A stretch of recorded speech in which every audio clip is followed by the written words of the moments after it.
Bah déjà c'était vraiment super, j'ai jamais passé autant de temps en mer de ma vie, donc c'était trop bien, ça s'est super bien passé. La fin fallait rester calme, ouais c'est sûr, parce qu'on voulait tous arriver et on n'avançait pas. Mais ouais, des petits vents à droite à gauche qui se lèvent et on avance petit à petit et c'était trop cool. Bon, j'ai recroisé des gens sur l'eau à la fin, donc c'était sympa. Non, c'était une super aventure. On a eu des conditions hyper variées. C'est la première fois pour moi aussi que je jouais avec des systèmes météo macro, que je recevais une météo en mer, que je devais faire ma stratégie en mer. C'était hyper intéressant, ça ajoutait vraiment quelque chose par rapport aux courses de saison. J'avais fait ma qualification hors course, c'était 9 jours, mais ça m'a paru plus long parce que quand on est en course, on pense à la course quand à avancer, donc ça passe beaucoup plus vite, je trouve. Et là justement, les moments un peu longs sur la fin de course, comment tu as réussi à les occuper? J'ai pris ma BLU et j'ai capté la radio portugaise et c'était vraiment hyper drôle.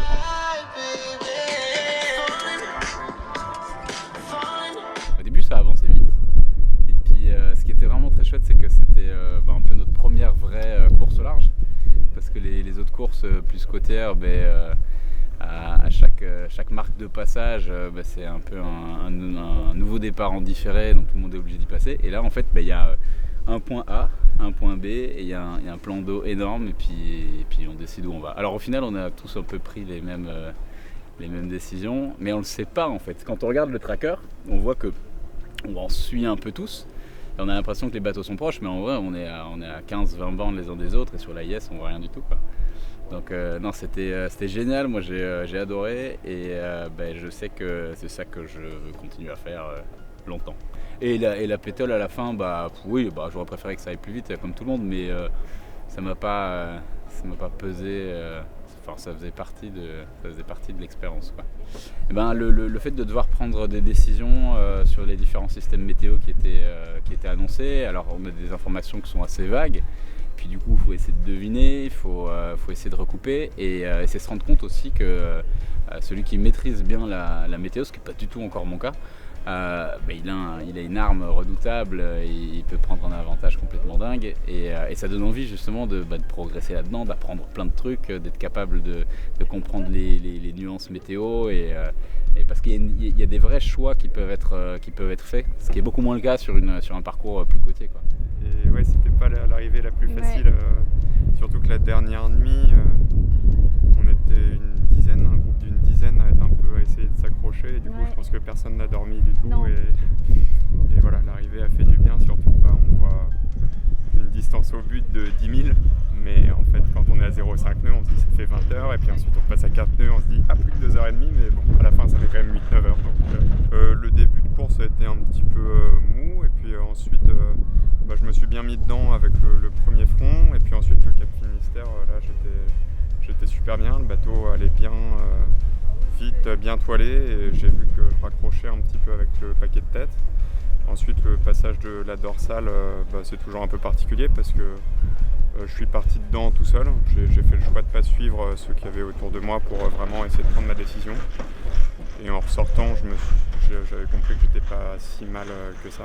C'était l'objectif maximal que je pouvais atteindre je pense avec ce début de course donc non, je suis super content d'avoir pu accrocher un top 10.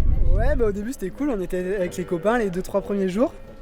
Deuxième, troisième jour ça bourrinait bien, c'était trop cool, ça glissait à fond tout ça. Et après j'ai eu problème d'énergie à bord, du coup il y avait encore du vent, on était dans 20 nœuds à peu près sous Spimax. Et mon pilote il a décroché, gros vrac, le bateau couché. Et le bateau il se relevait pas, j'ai dû couper la mure. Le bateau s'est relevé, j'ai cassé 2-3 trucs à ce moment-là. Après je suis reparti. Et le pilote pareil il a relâché une deuxième, troisième fois après et en fait j'ai compris que j'étais en blackout, j'avais plus rien. Du coup j'ai réussi à garder quand même mon AIS et ma VHF d'allumée mais sans le pilote.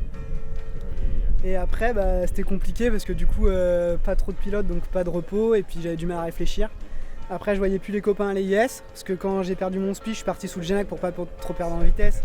Mais du coup j'ai loffé et c'est un peu parti sur l'option nord du coup comme ça. Enfin je pense, j'ai toujours pas vu la carto mais... Et après je me suis retrouvé emplétolé pendant 2 jours, 3 jours, je sais pas tout seul ou pas. Après j'ai vu 2-3 copains que j'ai rattrapés. Ils peuvent te le dire. Ouais. Et puis après on essayait d'aller chercher les fronts, tout ça, mais avec la vitesse qu'on avait c'était compliqué d'aller les chercher. Et puis quand même content d'être arrivé là. Mais quand même depuis 3-4 jours avec le pilote c'était bien, je me reposais bien. L'objectif c'était d'être en forme pour la prochaine étape. Du coup là c'est chose faite, je suis pas trop fatigué je pense. Du coup c'est cool. Là, j'avais déjà fait 2 fois 9 jours en solitaire, mais là du coup en course c'était encore plus différent. Et puis en plus là j'étais dans les derniers, c'était pas vraiment mon objectif. Donc moralement c'était autre chose. Après j'ai réussi à switcher, à prendre du plaisir autrement, mais 12 jours c'est ça. Ouais c'était cool. Petit problème de nourriture à la fin aussi. Là c'était compliqué, il n'y avait plus que les pâtes bolo et le couscous. Plus de pain au chocolat, plus de brioche depuis 2 jours là le matin, c'était compliqué.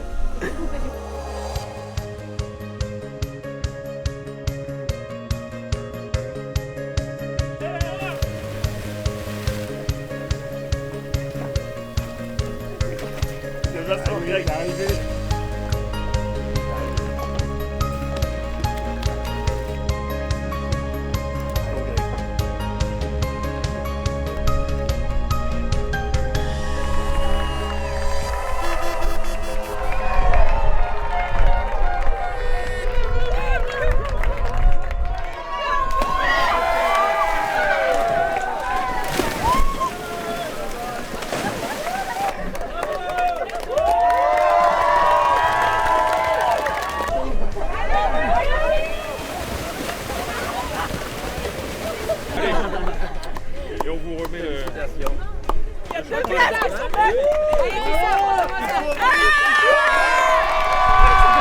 C'est juste complètement dingue et c'est ce que m'avait dit un ami un jour, il y a 3 places intéressantes dans une course. Le premier, le dernier, celui qui démate. Bon bah moi je suis la dernière, du coup c'est très cool, enfin c'est très nul mais je suis bien contente d'être arrivée là et oui c'est pas n'importe quoi ce qu'on vient de faire, c'est juste exceptionnel. On est juste des gros barjots qui faisons des choses, enfin c'est juste dingue, c'est juste chouette et les gens sont vraiment géniaux. Non, je suis hyper contente d'être arrivée et j'ai beaucoup râlé, beaucoup. Je pense que c'était les montagnes russes émotionnelles, mais c'était trop bien.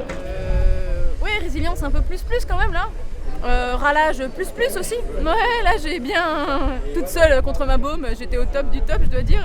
Mais sinon, non, c'était dingue et en fait j'avais. C'est peut-être ridicule, mais à un moment donné, je me suis dit mince, ok, je suis la dernière, c'est une chose, et c'est pas grave parce que ça fait 2 ans que je fais de la voile, donc moi, ça c'est pas grave. Je vise pas encore le podium, peut-être après-demain, mais pas tout de suite. Mais c'est surtout, en fait, j'avais peur de passer la ligne trop tard et de pas franchir la ligne.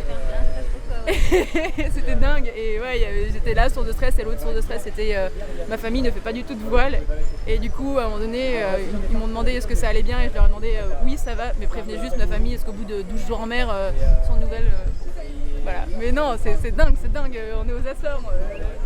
Ah bah là, tous les petits loustiques sur le ponton à hurler, oui.